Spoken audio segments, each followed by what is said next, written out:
জানো তো গোটা শীতকালটা জুড়েই আমার ঘরে ঠিক এতটা পরিমাণেই রোদ ঢোকে। তো ঘুম থেকে উঠে চা খেয়ে সোজা ব্লিঙ্কিটে কিছু জিনিস অর্ডার করলাম বাড়ির জন্য।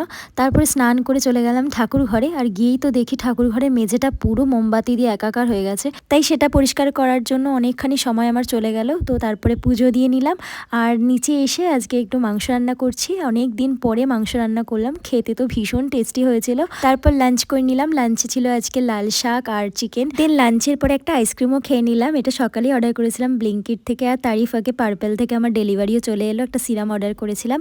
দেন সন্ধ্যেবেলা রেডি হয়ে বেরিয়েছিলাম, একটু বাসনের দোকানে গিয়েছিলাম, সেখান থেকে কিছু জিনিস নেওয়ার ছিল।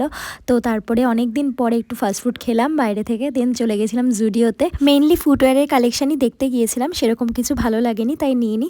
দেন বাড়িতে এসে সানিতার হাতে নেল করে দিলাম, কারণ ওর একটা বিয়ে বাড়ি অ্যাটেন্ড করার আছে। আর তাছাড়াও দুদিন পর যাচ্ছি আমরা এক জায়গায় ঘুরতে, তো সেইটার জন্য নেল করা হলো। তো জানিও ফাইনাল লুক কেমন লাগছে। Bye bye.